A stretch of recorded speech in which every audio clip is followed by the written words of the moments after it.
Dinosaurs नाम सुनते ही एक अलग ही रोमांच आ जाता है।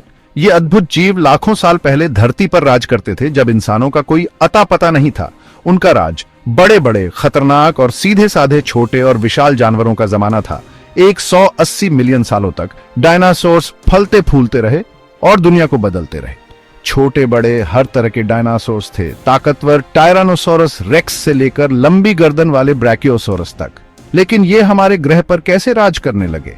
उनकी कहानी है अनुकूलन, जीवन संघर्ष और अंततः विलुप्ति की। जीवाश्मों को देखकर हम उनके सफर के बारे में जान सकते हैं और धरती के इतिहास पर उनके प्रभाव के बारे में सीख सकते हैं। डायनासोर्स का उत्थान और पतन एक ऐसी कहानी है जो आज भी वैज्ञानिकों को हैरान करती है और पूरी दुनिया के लोगों की कल्पनाओं को जगाती है। हमारी कहानी शुरू होती है 250 मिलियन साल पहले, ट्रायसिक काल में। उस समय धरती एकदम अलग दिखती थी। एक विशाल महाद्वीप था जिसे पैंजिया कहते थे। मौसम गर्म और सूखा था और सरीसृपों की कई नई प्रजातियां बन रही थीं। इन शुरुआती सरीसृपों में पहले डायनासोर्स भी थे। वे छोटे और फुर्तीले थे, अक्सर 2 पैरों पर चलते थे। सबसे पहले झाट डायनासोर्स में से एक था यूरैप्टर, एक छोटा फुर्तीला शिकारी। ये शुरुआती डायनासोर्स अभी अपनी दुनिया के राजा नहीं थे। वे अपने पर्यावरण को अन्य सरीसृप समूहों के साथ साझा करते थे, जैसे बड़े मगरमच्छ जैसे फाइटोसॉर्स। ट्रायसिक काल में जीवन कठिन था। ज्वालामुखी विस्फोट और बदलती जलवायु के कारण जीवन बचाना एक निरंतर संघर्ष था। हालांकि इन शुरुआती डायनासोर्स में कुछ खासियतें थीं जिनसे उन्हें सफलता मिली। उनके शरीर के नीचे मजबूत पैर, जिससे वे तेजी से चल सकते थे, और तेजी से बढ़ने की क्षमता, जिससे उन्हें बदलती दुनिया में ब्रत मिली। लगभग 200 मिलियन साल पहले जब ट्रायसिक काल जुरासिक काल में बदल गया, डायनासोर्स ने अपना राज स्थापित करना शुरू कर दिया। पैंजिया महाद्वीप टूटने लगा, जिससे नए समुद्र तट और विविध आवास बने। जलवायु अधिक आर्द्र हो गई और हरे भरे जंगलों ने अधिकांश भूमि को ढंक लिया। इन परिस्थितियों ने डायनासोर्स के विकास में मदद की और वे कई रूपों में विकसित हुए। बड़े बड़े शाकाहारी डायनासोर्स जैसे स्टेगोसॉरस और ब्रैकियोसोरस विशाल आकार के हो गए।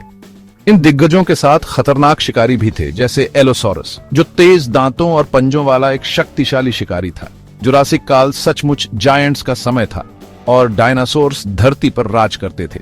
उनकी सफलता का कारण बदलते पर्यावरण के अनुकूल होने और अन्य जानवरों को पछाड़ने की उनकी क्षमता थी। डायनासोर्स ने पक्षियों के समान कुशल श्वसन प्रणाली विकसित की, जिससे उन्हें जुरासिक के ऑक्सीजन युक्त वातावरण में फलने फूलने में मदद मिली।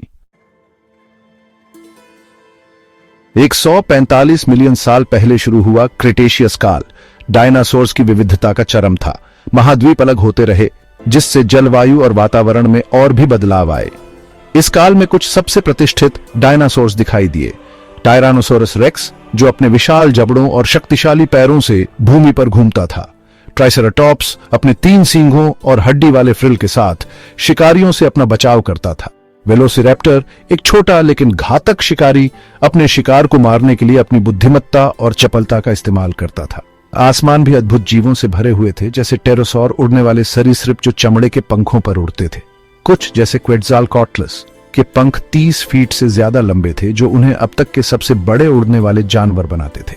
क्रिटेशियस काल अविश्वसनीय जैव विविधता का समय था, जिसमें डायनासोर्स हरे भरे जंगलों से लेकर विशाल रेगिस्तानों तक कई तरह के आवासों में फल फूल रहे थे।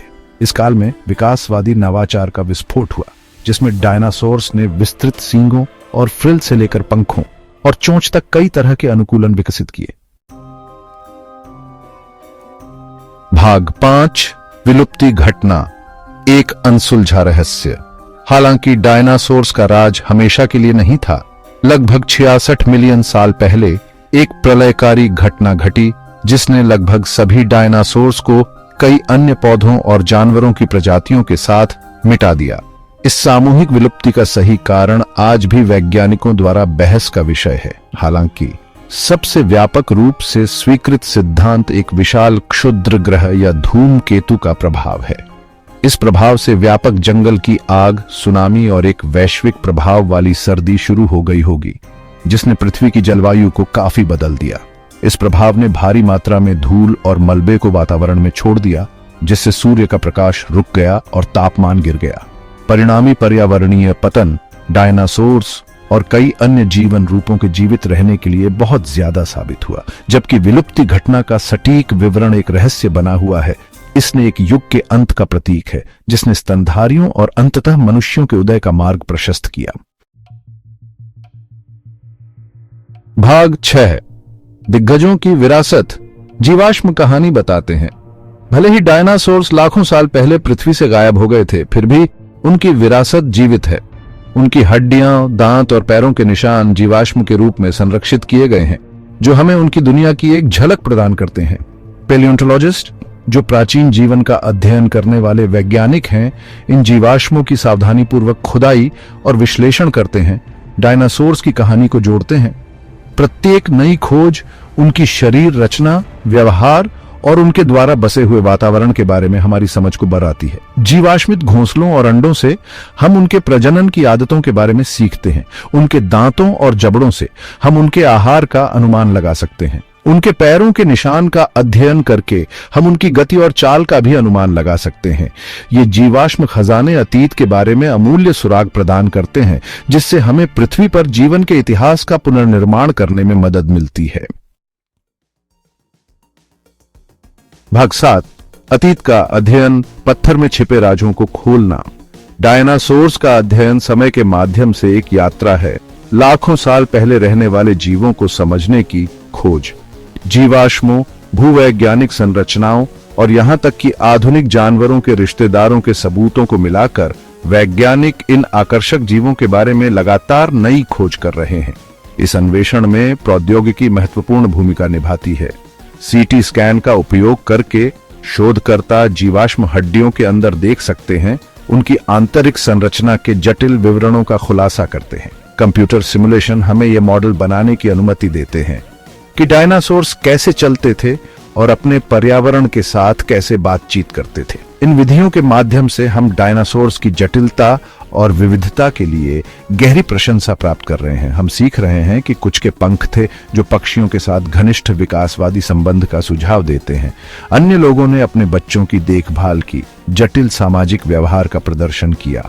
जितना अधिक हम डायनासोर्स के बारे में सीखते हैं, उतना ही हम महसूस करते हैं कि वे हमें पृथ्वी पर जीवन के इतिहास, विकास की प्रक्रियाओं और सभी जीवित चीजों के परस्पर संबंध के बारे में कितना कुछ सिखा सकते हैं। भाग 8, निष्कर्ष। डायनासोर्स एक कहानी जो अब भी सामने आ रही है।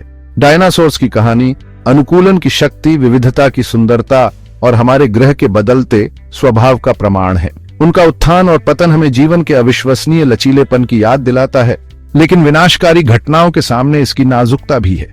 जबकि हम इन शानदार जीवों के आसपास के सभी रहस्यों को कभी नहीं उजागर कर सकते हैं, प्रत्येक नई खोज हमें उनकी दुनिया को समझने के करीब लाती है। डायनासोर्स का अध्ययन विस्मय और आश्चर्य को प्रेरित करता रहता है, हमें समय की विशालता और हमारे ग्रह पर मौजूद जीवन की अविश्वसनीय विविधता की याद दिलाता है। जैसे जैसे हम जीवाश्म रिकॉर्ड का पता लगाना जारी रखते हैं और अतीत के रहस्यों को उजागर करते हैं, डायनासोर्स की कहानी जो अभी भी सामने आ रही है, हमारी कल्पनाओं को मोहित करती रहेगी और आने वाली पीढ़ियों को प्रेरित करती रहेगी।